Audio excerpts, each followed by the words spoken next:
ಒಂದಲ್ಲ ಎರಡಲ್ಲ 10 ಟಿಪ್ಸ್ಗಳನ್ನ ಶೇರ್ ಮಾಡ್ತೀನಿ. ಮನೆಯಲ್ಲಿ ಸೊಳ್ಳೆ, ಜಿರಳೆ ಅಥವಾ ನೊಣ, ಹಲ್ಲಿಗಳ ಕಾಟ ಇದೆಯಾ ಎಲ್ಲವೂ ಕೂಡ ಇವತ್ತಿಗೆ ಬಂದಾಗುತ್ತೆ. ಮನೆಯಲ್ಲೇ ಇರುವಂಥ ಹಣವನ್ನು ಖರ್ಚು ಮಾಡದೆ ಈ ಟಿಪ್ಸ್ಗಳನ್ನ ಫಾಲೋ ಮಾಡಿ, ಎಲ್ಲವೂ ಕೂಡ ಮನೆ ಬಿಟ್ಟು ತೊಲಗುತ್ತೆ, ನಿಮ್ಮ ಮನೆಗೆ ಬರೋದು ಇಲ್ಲ. ಹಾಗಿದ್ರೆ ಇನ್ನೇಕೆ ತಡ, ಟಿಪ್ಸ್ಗಳನ್ನು ನೋಡೋಣ ಬನ್ನಿ. ಮೊದಲನೆಯ ಟಿಪ್, ನಾನಿಲ್ಲಿ ಕ್ಲಿನಿಕ್ ಪ್ಲಸ್ ಶಾಂಪೂನ ತೊಗೊಂಡಿದ್ದೀನಿ. ನೀವು ಯಾವ ಕಂಪ್ನಿ ಶಾಂಪೂನ ಬೇಕಿದ್ರೂ ತೊಗೋಬಹುದು. ಒಂದೇ ಒಂದು ಪಾಕೆಟ್ ಶಾಂಪೂ ಪ್ಯಾಕೆಟ್ ಸಾಕು ನೋಡ್ರಿ. ಈ ಒಂದು ಮನೆಮದ್ದನ್ನು ಮಾಡೋದಕ್ಕೆ ಒಂದು ಶಾಂಪೂ ಪಾಕೆಟನ್ನು ತೊಗೊಂಡು ಈ ರೀತಿ ಬಟ್ಲಿಗೆ ಶಾಂಪೂನ ಹಾಕ್ಕೊಳ್ತಾ ಇದ್ದೀನಿ. ನೀವು ಯಾವ ಕಂಪ್ನಿ ಶಾಂಪೂ ಬೇಕಿದ್ರೂ ತೊಗೊಳ್ಳಿ. ನಾನಿಲ್ಲಿ ಕ್ಲಿನಿಕ್ ಪ್ಲಸ್ ಶಾಂಪೂನ ತೊಗೊಂಡಿದ್ದೀನಿ. ಇವಾಗ ಶಾಂಪೂನ ಬಟ್ಲಿಗೆ ಹಾಕಿದ ನಂತರ ಇದರ ಜೊತೆಗೆ ವಿನೆಗರನ್ನು ಹಾಕ್ಕೋಬೇಕಾಗುತ್ತೆ. ನಿಮ್ಮ ಹತ್ರ ವಿನೆಗರ್ ಇಲ್ಲ ಅಂತಂದರೆ ನಿಂಬೆಹಣ್ಣಿನ ರಸ ಬೇಕಿದ್ರೂ ನೀವು ಹಿಂಡ್ಕೊಳ್ಬಹುದು. ವಿನೆಗರನ್ನು ಹಾಕ್ಬಿಟ್ಟು ನಂತರ ನೋಡಿ ಇದನ್ನು ಚೆನ್ನಾಗಿ ಮಿಕ್ಸ್ ಮಾಡ್ತಾಯಿದ್ದೀನಿ. ಒಂದು ರೀತಿ ಚೆನ್ನಾಗಿ ಇದು ಶಾಂಪೂ ಈ ನೀರಿನಲ್ಲಿ ಮಿಕ್ಸ್ ಆಗಬೇಕು. ವಿನೆಗರ್ ಜೊತೆಗೆ ಚೆನ್ನಾಗಿ ಮಿಶ್ರಣ ಆಗಿದೆ ನೋಡಿ. ಇದು ಇವಾಗ ಸಿದ್ಧವಾಗಿದೆ.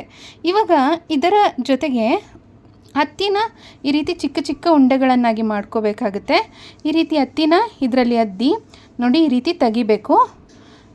ಈ ರೀತಿ ತೆಗೆದ ನಂತರ ಇದನ್ನು ಯಾವ ಥರ ಬಳಸೋದು ಅಂತೇಳಿ ಶೇರ್ ಮಾಡ್ತೀನಿ ನೋಡಿ.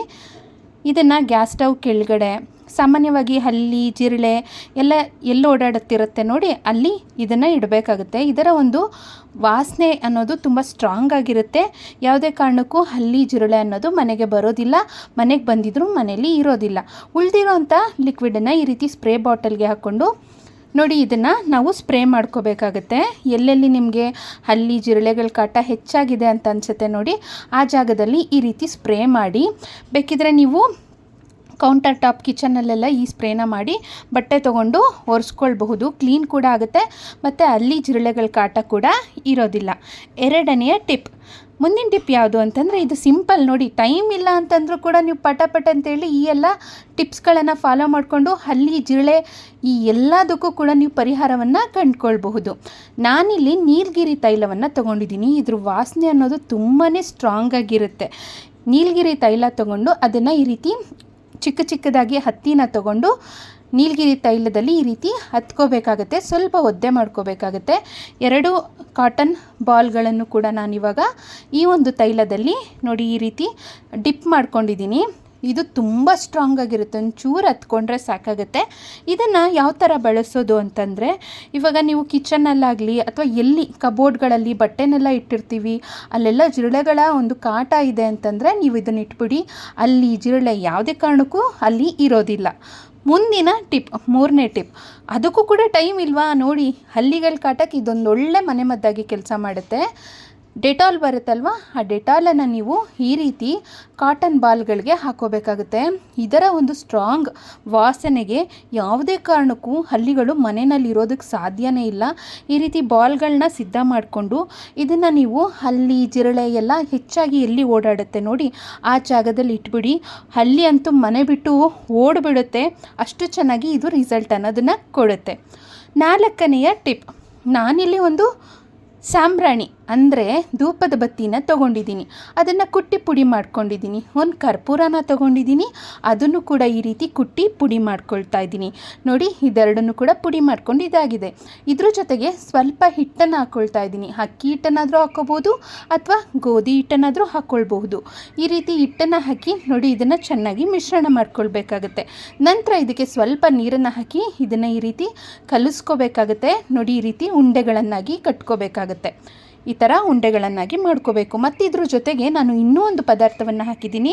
ಸ್ವಲ್ಪ ನಾನು ಎಣ್ಣೆಯನ್ನು, ಸಾಸಿವೆ ಎಣ್ಣೆಯನ್ನು ಕೂಡ ಹಾಕಿದ್ದೀನಿ. ಈ ಪುಡಿಯ ಜೊತೆಗೆ ಸಾಸಿವೆ ಎಣ್ಣೆನ ಹಾಕಿ ನಂತರ ಸ್ವಲ್ಪ ನೀರನ್ನು ಹಾಕಿ ಕಲಸಿರೋವಂಥದ್ದು. ಈ ರೀತಿ ಉಂಡೆಗಳನ್ನಾಗಿ ಮಾಡಿ ಸಿಂಕ್ನ ಜಾಗದಲ್ಲಿ, ಇಲ್ಲಿಂದನೇ ಮನೆಗೆ ಜಿರಳೆ ಪ್ರವೇಶ ಮಾಡುವಂಥದ್ದು. ಇಲ್ಲಿ ಇಡೋದ್ರಿಂದ ಇದರ ಸ್ಟ್ರಾಂಗ್ ವಾಸನೆಗೆ ಜಿರಳೆಗಳು ಬರೋದಿಲ್ಲ. ಹಲ್ಲಿಗಳು ಕೂಡ ಅಷ್ಟೇ ಬರೋದು ಇಲ್ಲ, ಇರೋದು ಇಲ್ಲ. ಇವತ್ತೇ ನಿಮ್ಮ ಮನೆಗೆ ಬರೋದು ಬಂದಾಗುತ್ತೆ. ಮನೇಲಿದ್ದರೂ ಕೂಡ ಮನೆಯನ್ನು ಬಿಟ್ಟು ಹೋಗುತ್ತೆ. ಈ ರೀತಿ ಮಿಷಿನ್ಗಳನ್ನು ಇಡೋ ಕಡೆ ಕೂಡ ಈ ರೀತಿಯ ಸಿದ್ಧಪಡಿಸಿಕೊಂಡಿರುವಂತಹ ಸ್ಟ್ರಾಂಗ್ ಬಾಲ್ಗಳನ್ನ ಹಾಕ್ಬಿಡಿ. ಒಂದು ಜಿರಳೆ ಕೂಡ ಇರೋದಿಲ್ಲ, ಎಲ್ಲ ಕೂಡ ತೊಲಗುತ್ತೆ. ಮುಂದಿನ ಟಿಪ್ ನೋಡಿ, ಇಲ್ಲಿ ನಾನಿಲ್ಲಿ ಒಂದು ಚಿಕ್ಕ ಬಟ್ಲನ್ನು ತೊಗೊಂಡಿದ್ದೀನಿ. ಅದಕ್ಕೆ ನೀರನ್ನು ಹಾಕ್ಕೊಂಡಿದ್ದೀನಿ. ನಂತರ ಒಂದು 5 ಕರ್ಪೂರವನ್ನು ಹಾಕ್ಕೊಳ್ತಾ ಇದ್ದೀನಿ. ಇಷ್ಟೇ ನೋಡಿ ಈ ಒಂದು ಟಿಪ್. ಇದನ್ನು ನೀವು ಮಲಗೋಂಥ ಜಾಗದಲ್ಲಿ ನೋಡಿ, ಈ ರೀತಿ ಕಾಟ್ ಕೆಳಗಡೆ ಎಲ್ಲಾದರೂ ಸೊಳ್ಳೆಗಳು ಜಾಸ್ತಿ ಇದೆ ಅಂದರೆ ಅಲ್ಲಿ ಇದನ್ನು ಇಟ್ಬಿಡಿ. ಇದರ ಒಂದು ಸ್ಟ್ರಾಂಗ್ ವಾಸನೆಗೆ ಸೊಳ್ಳೆಗಳು ಮನೆಗೆ ಬರೋದು ಇಲ್ಲ, ಸೊಳ್ಳೆ ಕಡಿತದ ಸಮಸ್ಯೆ ಕೂಡ ಇರೋದಿಲ್ಲ. ಟಿಪ್ ನಂಬರ್ 6, ನಾನಿಲ್ಲಿ ಒಂದು 3 ಬೆಳ್ಳುಳ್ಳಿ ಎಸಳುಗಳನ್ನು ತೊಗೊಂಡಿದ್ದೀನಿ. ಅದನ್ನು ಒಂದು ಕುಟಾಣಿಗೆ ಅಂತ ಹಾಕ್ಕೊಂಡಿದ್ದೀನಿ. ಅದನ್ನು ಚೆನ್ನಾಗಿ ಕುಟ್ಕೊಳ್ತಾ ಇದ್ದೀನಿ. ನೋಡಿ, ಈ ಥರ ಚೆನ್ನಾಗಿ ಕುಟ್ಕೊಂಡಿದ್ದಾಗಿದೆ. ಇವಾಗ ಒಂದು ಕರ್ಪೂರವನ್ನು ತೊಗೊಂಡಿದ್ದೀನಿ. ಇದನ್ನು ಕೂಡ ಪುಡಿ ಮಾಡ್ಕೋಬೇಕಾಗತ್ತೆ. ಇವಾಗ ಒಂದು ದೀಪವನ್ನು ತೊಗೊಂಡಿದ್ದೀನಿ. ಆ ದೀಪಕ್ಕೆ ಕುಟ್ಕೊಂಡಿರೋಂಥ ಚೆನ್ನಾಗಿ ಜಜ್ಜಿರೋಂಥ ಬೆಳ್ಳುಳ್ಳಿನ ಹಾಕ್ಕೊಂಡಿದ್ದೀನಿ. ನಂತರ ಒಂದು ಬತ್ತಿಯನ್ನು ತೊಗೊಂಡು ಈ ಒಂದು ಕುಟಾಣಿಯಲ್ಲಿ ನಾನು ಬೆಳ್ಳುಳ್ಳಿನ ಕುಟ್ಕೊಂಡೆ ಅಲ್ವಾ, ಆ ಬತ್ತಿಗೆ ಕೂಡ ಬೆಳ್ಳುಳ್ಳಿಯ ರಸವನ್ನು ಸವರಿಕೊಳ್ತಾ ಇದ್ದೀನಿ. ನಂತರ ನೋಡಿ, ಬತ್ತಿನ ಕ್ಲೀನಾಗಿ ಒರೆಸ್ತು ಇವಾಗ ಆ ಬೆಳ್ಳುಳ್ಳಿ ಮೇಲೆ ಬತ್ತಿಯನ್ನು ಇಡ್ತಾ ಇದ್ದೀನಿ. ನಂತರ ಇದ್ರ ಮೇಲೆ ಕುಟ್ಕೊಂಡಿರೋವಂಥ ಕರ್ಪೂರವನ್ನು ಹಾಕ್ತಾ ಇದ್ದೀನಿ. ಬತ್ತಿಗೂ ಕೂಡ ಕರ್ಪೂರವನ್ನು ಈ ರೀತಿ ಹಚ್ತಾ ಇದ್ದೀನಿ. ಕರ್ಪೂರದ ಪುಡಿಯನ್ನು ಹಚ್ತಾ ಇದ್ದೀನಿ. ಇವಾಗ ನೋಡಿ, ಇದರ ಮೇಲೆ ಸ್ವಲ್ಪ ನಾನು ಸಾಸಿವೆ ಎಣ್ಣೆಯನ್ನು ಹಾಕ್ಕೊಳ್ತಾ ಇದ್ದೀನಿ. ನೀವು ಯಾವ ಎಣ್ಣೆ ಬೇಕಿದ್ರೂ ಹಾಕ್ಕೊಳ್ಬಹುದು. ಈ ರೀತಿ ಮಾಡಿ ದೀಪವನ್ನು ಹಚ್ಚಿ ಇಡೋದ್ರಿಂದ ಸೊಳ್ಳೆಗಳು ಮನೆಗೆ ಪ್ರವೇಶ ಮಾಡೋದಿಲ್ಲ. ಬಂದಿದ್ರೂ ಕೂಡ ಮನೆಯನ್ನು ಬಿಟ್ಟು ತೊಲಗುತ್ತೆ. ತುಂಬ ಚೆನ್ನಾಗಿ ಈ ಒಂದು ದೀಪ ಅನ್ನೋದು ಸುಮಾರು ಹೊತ್ತು ಉರಿಯುತ್ತೆ. ರಿಸಲ್ಟ್ ಕೂಡ ತುಂಬ ಚೆನ್ನಾಗಿ ಬರುತ್ತೆ. ಸೊಳ್ಳೆಗಳ ಕಾಟ ಇದೆಯಾ ಆಗಿದ್ರೆ ಈ ಒಂದು ದೀಪವನ್ನು ಹಚ್ಚಿ ಇಡಿ, ಸದುಪಯೋಗವನ್ನು ಪಡೆದುಕೊಳ್ಳಿ. ಮುಂದಿನ ಟಿಪ್ ಅಂದರೆ 7ನೇ ಟಿಪ್. ಇದಂತೂ ತುಂಬ ಕ್ವಿಕ್ಕಾಗಿ ಮಾಡ್ಕೋಬಹುದಾದಂಥ ಟಿಪ್. ಬಿಸಾಕುವಂಥ ವಸ್ತುವಿನಿಂದ ಪರಿಹಾರವನ್ನು ಕಂಡುಕೊಳ್ಬಹುದು. ತೆಂಗಿನ ಚಿಪ್ಪನ್ನು ತೊಗೊಂಡಿದ್ದೀನಿ. ನೋಡಿ, ಆ ಚಿಪ್ಪಿನ ಒಳಗಡೆ ಬೆಳ್ಳುಳ್ಳಿ ಸಿಪ್ಪೆಯನ್ನು ಹಾಕಿಕೊಂಡಿದ್ದೀನಿ. ಬೆಳ್ಳುಳ್ಳಿ ಸಿಪ್ಪೆ ಆದರೂ ಹಾಕೋಬೋದು, ಈರುಳ್ಳಿ ಸಿಪ್ಪೆ ಆದರೂ ಹಾಕೋಬಹುದು. ನಂತರ ಸ್ವಲ್ಪ ತೆಂಗಿನ ನಾರನ್ನು ಇಟ್ಕೊಂಡಿದ್ದೀನಿ. ಇವಾಗ ಕರ್ಪೂರವನ್ನು ಪುಡಿ ಮಾಡಿ ಹಾಕ್ಕೊಳ್ತಾ ಇದ್ದೀನಿ. ಕರ್ಪೂರವನ್ನು ಪುಡಿ ಮಾಡಿ ಹಾಕಿಕೊಂಡ ನಂತರ ನೋಡಿ, ಈ ರೀತಿ ಹಚ್ಕೊಳ್ತಾ ಇದ್ದೀನಿ. ಇದು ಉರಿತಾ ಇದರಿಂದ ನೋಡಿ ಈ ರೀತಿ ಹೊಗೆ ಬರುತ್ತಲ್ಲ, ಇದು ತುಂಬಾ ಸ್ಟ್ರಾಂಗ್ ಆಗಿರುತ್ತೆ. ಸೊಳ್ಳೆಗಳ ಕಾಟ ಏನಾದ್ರು ಹೆಚ್ಚಾಗಿದೆ ಅಂತ ಅಂದರೆ ಇದನ್ನು ಹಚ್ಚಿ ನಿಮಿಷಗಳಲ್ಲಿ ಸೊಳ್ಳೆಗಳೆಲ್ಲ ಮನೆಯನ್ನು ಬಿಟ್ಟು ಓಡುತ್ತೆ. ಅಷ್ಟು ಚೆನ್ನಾಗಿ ಇದು ರಿಸಲ್ಟನ್ನು ಕೊಡುತ್ತೆ.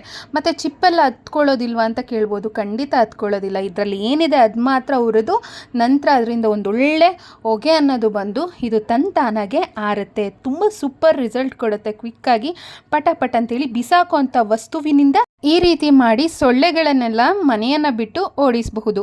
ಮುಂದಿನ ಟಿಪ್ಪನ್ನು ನೋಡುವ ಬನ್ನಿ. ಎಷ್ಟನೇ ಟಿಪ್ ಅಂತಂದರೆ 8ನೇ ಟಿಪ್. ನಾನಿಲ್ಲಿ 1 ಸ್ಪೂನ್ ಆಗೋಷ್ಟು ಸಾಸಿವೆಯನ್ನು ತೊಗೊಂಡಿದ್ದೀನಿ. ಈ ಸಾಸಿವೆ ಅನ್ನೋದು ತುಂಬ ಒಂದೊಳ್ಳೆ ರೆಮಿಡಿಯಾಗಿ ಕೆಲಸ ಮಾಡುತ್ತೆ. ಹೇಗೆ ಅಂತೇಳಿ ನೋಡೋಣ ಬನ್ನಿ. ಈ ಸಾಸಿವೆನ ತೊಗೊಂಡು ಒಂದು ಬ್ಲೆಂಡರ್ ಜಾರ್ಗೆ ಹಾಕ್ಕೊಳ್ತಾ ಇದ್ದೀನಿ. ಬ್ಲೆಂಡರ್ ಜಾರ್ಗೆ ಹಾಕಿದ ನಂತರ ಇದನ್ನು ನುಣ್ಣಗೆ ಅಲ್ಲ, ತರಿಯಾಗಿ ಪುಡಿ ಮಾಡ್ಕೋಬೇಕಾಗತ್ತೆ. ನೋಡಿ, ಈ ಥರ ತರಿಯಾಗಿ ನಾನು ರುಬ್ಕೊಂಡಿದ್ದೀನಿ. ಇವಾಗ ಇದನ್ನು ನಾನು ಒಂದು ಪ್ಲೇಟ್ಗೆ ಹಾಕ್ಕೊಳ್ತಾ ಇದ್ದೀನಿ. ಇದ್ರ ಜೊತೆಗೆ ಒಂದು ಅರ್ಧ ಸ್ಪೂನ್ ಆಗೋಷ್ಟು ಬೇಕಿಂಗ್ ಸೋಡಾನ ಹಾಕ್ಕೊಳ್ತಾ ಇದ್ದೀನಿ. ಎರಡನ್ನು ಚೆನ್ನಾಗಿ ಮಿಶ್ರಣ ಮಾಡ್ತಾ ಇದ್ದೀನಿ. ಇವಾಗ ಇದ್ರ ಜೊತೆಗೆ ಕಂಫರ್ಟನ್ನು ಹಾಕ್ಕೋಬೇಕಾಗತ್ತೆ. ನೋಡಿ, ಇದು ಒಂದೊಳ್ಳೆ ಸುಗಂಧವನ್ನು ಬೀರುತ್ತೆ. ಕಂಫರ್ಟನ್ನು ಹಾಕ್ಕೊಂಡು ಇದನ್ನು ಚೆನ್ನಾಗಿ ಮಿಶ್ರಣ ಮಾಡ್ಕೋಬೇಕಾಗತ್ತೆ. ಬೇಕಿಂಗ್ ಸೋಡಾ ಬಳಸಿರೋದ್ರಿಂದ ಇದು ಜಿರಳೆಗಳನ್ನು ಸಾಯಿಸೋದಕ್ಕೆ ತುಂಬಾ ಸಹಾಯಕ ಅಂತಲೇ ಹೇಳಬಹುದು. ನೋಡಿ, ಸಾಸಿವೆ ಜೊತೆಗೆ ಕಂಫರ್ಟು ಮತ್ತು ಬೇಕಿಂಗ್ ಸೋಡಾ ಈ ಮೂರನ್ನು ಮಿಶ್ರಣ ಮಾಡ್ಕೋಬೇಕು. ನಂತರ ಒಂದು ಟಿಶ್ಯೂ ಪೇಪರನ್ನು ತೊಗೋಬೇಕಾಗತ್ತೆ. ಈ ಪೇಪರ್ ಮೇಲೆ ತಯಾರಿಸ್ಕೊಂಡಿರೋಂಥ ಈ ಒಂದು ರೆಮಿಡಿಯನ್ನು ಹಾಕ್ಕೊಳ್ಬೇಕಾಗತ್ತೆ. ನಂತರ ಈ ಟಿಶ್ಯೂ ಪೇಪರನ್ನು ಈ ರೀತಿ ರೋಲ್ ಮಾಡ್ಕೋಬೇಕಾಗತ್ತೆ. ಇದು ಒಣಗುತ್ತೆ, ತಾನಾಗೆ ಒಣಗುತ್ತೆ. ಒಣಗಿದ ನಂತರ ನೋಡಿ, ತುಂಬ ಚೆನ್ನಾಗಿ ಕರೆಕ್ಟಾಗಿ ಇದು ಸಾಫ್ಟಾಗಿ ಏನಿರಲ್ಲ, ಒಣಗಿದ ನಂತರ ಇದು ಕರೆಕ್ಟಾಗಿರುತ್ತೆ. ನೋಡಿ, ಈ ಥರ ರೋಲ್ ಮಾಡಿ ಒಂದು ರಬ್ಬರ್ ಬ್ಯಾಂಡನ್ನು ಹಾಕ್ಕೋಬೇಕಾಗುತ್ತೆ. ಟಿಶ್ಯೂ ಪೇಪರ್ ಮಧ್ಯೆ ಈ ಒಂದು ರೆಮಿಡಿಯನ್ನು ಇಡಬೇಕು. ನಂತರ ಇದನ್ನು ಈ ರೀತಿ ರೋಲ್ ಮಾಡಬೇಕು. ನಂತರ ರಬ್ಬರ್ ಬ್ಯಾಂಡನ್ನು ಹಾಕ್ಕೋಬೇಕಾಗತ್ತೆ. ಈಗ ಈ ಒಂದು ಟಿಪ್ ಕೂಡ ರೆಡಿಯಾಗಿದೆ. ಇದನ್ನು ಯಾವ ಥರ ಉಪಯೋಗಿಸ್ಕೊಳ್ಳೋದು ಅಂತೇಳಿ ನೋಡೋಣ. ಇವಾಗ ನೋಡಿ, ಈ ಪ್ಲೇಟ್ನಲ್ಲಿ ಇನ್ನೂ ಸ್ವಲ್ಪ ರೆಮಿಡಿ ಮಿಕ್ಕಿದೆ ಅಲ್ವಾ. ಇವಾಗ ಇದರ ಜೊತೆಗೆ ಸ್ವಲ್ಪ ನೀರನ್ನು ಹಾಕ್ಕೊಂಡು ಚೆನ್ನಾಗಿ ಮಿಶ್ರಣ ಮಾಡ್ಕೊಳ್ತಾ ಇದ್ದೀನಿ. ಈ ರೀತಿ ಚೆನ್ನಾಗಿ ಮಿಶ್ರಣ ಮಾಡಿಕೊಂಡು ಇದನ್ನು ಇವಾಗ ಶೋಧಿಸ್ಕೋಬೇಕಾಗತ್ತೆ. ಯಾವುದಾದ್ರು ಒಂದು ಹಳೆಯದು ಫಿಲ್ಟರ್ ಇದ್ದರೆ ಈ ರೀತಿ ಶೋಧಿಸ್ಕೋಬೋದು. ಶೋಧಿಸ್ಕೊಂಡು ಈ ಒಂದು ಲಿಕ್ವಿಡ್ ತುಂಬಾ ಸ್ಟ್ರಾಂಗ್ ಆಗಿರುತ್ತೆ. ನೋಡಿ, ಈ ಲಿಕ್ವಿಡ್ ರೆಡಿಯಾಗಿದೆ. ಹಲ್ಲಿ ಜಿರಳೆಗಳ ಕಾಟಕ್ಕೆ ಲೈವ್ ಆಗಿ ರಿಸಲ್ಟನ್ನು ಕೊಡುತ್ತೆ. ನೋಡಿ, ಈ ಸ್ಪ್ರೇ ಅನ್ನೋದು ತುಂಬ ಸ್ಟ್ರಾಂಗ್ ಇರುತ್ತೆ. ಈಗ ಜಿರಳೆ ಅಲ್ಲಿ ಎಲ್ಲ ಸಾಮಾನ್ಯವಾಗಿ ಸಿಂಕ್ ಭಾಗದಲ್ಲಿ ಗ್ಯಾಸ್ ಸ್ಟವ್ ಹತ್ರ ಎಲ್ಲೋ ಓಡಾಡ್ತಿರುತ್ತೆ. ಅಲ್ಲಿ ಈ ಒಂದು ಪೇಪರ್ನಿಂದ ಸಿದ್ಧ ಮಾಡ್ಕೊಂಡಿರೋಂಥ ಒಂದು ರೆಮಿಡಿಯನ್ನು ಇಟ್ಬಿಡಿ. ನಂತರ ನೋಡಿ, ಹಲ್ಲಿಗಳೆಲ್ಲಿರುತ್ತೆ ಅಲ್ಲಿ ಸ್ಪ್ರೇ ಬಾಟಲ್ನ ನೀವು ತೊಗೊಂಡೋಗಿ ಒಮ್ಮೆ ಈಗ ಸ್ಪ್ರೇ ಮಾಡಿದರೆ ಸಾಕು. ಹಲ್ಲಿಗಳು ಹೇಗೆ ಓಡುತ್ತೆ ಅಂತಂದರೆ ಯಾವುದೇ ಕಾರಣಕ್ಕೂ ಉಳಿಯೋದಿಲ್ಲ, ಮನೆಯಲ್ಲಿ ಇರೋದಿಲ್ಲ, ಮನೆ ಬಿಟ್ಟು ತೊಲಗುತ್ತೆ. ಟಿಪ್ ನಂಬರ್ 9 ನೋಡಿ, ಒಂದು ಟಿಶ್ಯೂ ಪೇಪರನ್ನು ತೊಗೊಂಡಿದ್ದೀನಿ. ಅದರ ಮೇಲೆ ಒಂದು ಸ್ವಲ್ಪ ಯಾವುದಾದ್ರು ಟಾಲ್ಕಮ್ ಪೌಡರ್ ಬಳಸೋವಂಥ ಪುಡಿಯನ್ನು ಅಂದರೆ ಪೌಡರನ್ನು ಹಾಕ್ಕೋಬೇಕಾಗತ್ತೆ. ಈ ಪೌಡರ್ನ ಹಾಕ್ಕೊಂಡ್ಮೇಲೆ ಅರ್ಧ ಸ್ಪೂನ್ ಬೇಕಿಂಗ್ ಸೋಡಾನ ಹಾಕ್ಕೋಬೇಕಾಗತ್ತೆ. ಇದೆರಡನ್ನು ಚೆನ್ನಾಗಿ ಮಿಶ್ರಣ ಮಾಡಿಕೊಂಡು ನಂತರ ಈ ಟಿಶ್ಯೂ ಪೇಪರನ್ನು ಕ್ಲೀನಾಗಿ ಈ ಥರ ಮಡಚ್ಕೋಬೇಕಾಗುತ್ತೆ. ನೀವು ಯಾವ ಟಿಪ್ಪನ್ನು ಬೇಕಾದರೂ ಟ್ರೈ ಮಾಡಿ, ಎಲ್ಲ ಕೂಡ ತುಂಬ ಚೆನ್ನಾಗಿ ರಿಸಲ್ಟನ್ನು ಕೊಡುತ್ತೆ. 10 ಟಿಪ್ಸ್ಗಳನ್ನ ಶೇರ್ ಮಾಡಿದ್ದೀನಿ. ಹಲ್ಲಿ, ಜಿರಳೆ ಮತ್ತು ಸೊಳ್ಳೆಗಳ ಕಾಟಕ್ಕೆ 10 ಟಿಪ್ಸ್ಗಳು ಕೂಡ ಸೂಪರಾಗಿ ವರ್ಕ್ ಆಗುತ್ತೆ. ನೋಡಿ, ಇವಾಗ ಈ ಒಂದು ಟಿಶ್ಯೂ ಪೇಪರ್ನ ಮಡ್ಚ್ಕೊಂಡ್ಮೇಲೆ ಈ ರೀತಿ ಹೋಲ್ ಮಾಡ್ಕೋಬೇಕಾಗುತ್ತೆ. ಇದರಿಂದ ಇದರ ಒಂದು ಘಮ ಅನ್ನೋದು ಹೊರಗಡೆ ಬರಬೇಕು. ಈ ರೀತಿ ಚಿಕ್ಕ ಚಿಕ್ಕದಾಗಿ ಹೋಲನ್ನು ಮಾಡ್ಕೊಂಡ ನಂತರ ಇದನ್ನು ಈ ಕಬೋರ್ಡ್ಗಳಲ್ಲಿ ಜಿರಳೆಗಳ ಕಾಟ ಎಲ್ಲ ಇದೆ, ಹಲ್ಲಿ ಕಾಟ ಇದೆ ಅಂತಂದರೆ ಬಟ್ಟೆಗಳು ಇಡೋವಂಥ ಜಾಗದಲ್ಲಿಟ್ಟರೆ ಬಟ್ಟೆಗಳು ಕೂಡ ಘಮ ಘಮ ಅಂತ ಅನ್ನತ್ತೆ. ಒಳ್ಳೆ ರೂಮ್ ಫ್ರೆಶ್ನರ್ ಆಗಿ ಕೂಡ ಇದು ಕೆಲಸ ಮಾಡುತ್ತೆ. ಅದ್ರ ಜೊತೆಗೆ ಹಲ್ಲಿ ಜಿರಳೆಗಳ ಕಾಟಕ್ಕೂ ಕೂಡ ಇದೊಂದೊಳ್ಳೆ ರೆಮಿಡಿಯಾಗಿ ಕೆಲಸ ಮಾಡುತ್ತೆ. ಟಿಪ್ ನಂಬರ್ 10 ನೋಡಿ, ಇಲ್ಲಿ ನಾನೊಂದು ಪ್ಲೇಟನ್ನು ತೊಗೊಂಡಿದ್ದೀನಿ, ಅದಕ್ಕೆ ಸ್ವಲ್ಪ ನೀರನ್ನು ಹಾಕ್ಕೊಂಡಿದ್ದೀನಿ, ಸಕ್ಕರೆನ ಹಾಕಿದ್ದೀನಿ, ನಂತರ ಅದಕ್ಕೆ ಬೇಕಿಂಗ್ ಸೋಡಾನ ಹಾಕಿ ಮಿಶ್ರಣ ಮಾಡಿ ಈ ಒಂದು ರೆಮಿಡಿಯನ್ನು ಸ್ಟವ್ ಕೆಳಗಡೆ ಇಟ್ಬಿಟ್ರೆ ಅಥವಾ ಎಲ್ಲಿ ಜಿರಳೆಗಳು ಓಡಾಡುತ್ತೆ ನೋಡಿ, ಸಿಂಕ್ ಕೆಳಭಾಗದಲ್ಲಿ ಅಲ್ಲಿ ಅಡುಗೆ ಮನೆಯಲ್ಲಿ ಇಟ್ಬಿಟ್ರೆ ಜಿರಳೆಗಳು ಬಂದು ಇದನ್ನು ಕುಡಿದು ಸಾಯುತ್ತವೆ. ತುಂಬ ಚೆನ್ನಾಗಿ ಈ ಒಂದು ಟಿಪ್ ವರ್ಕ್ ಆಗುತ್ತೆ.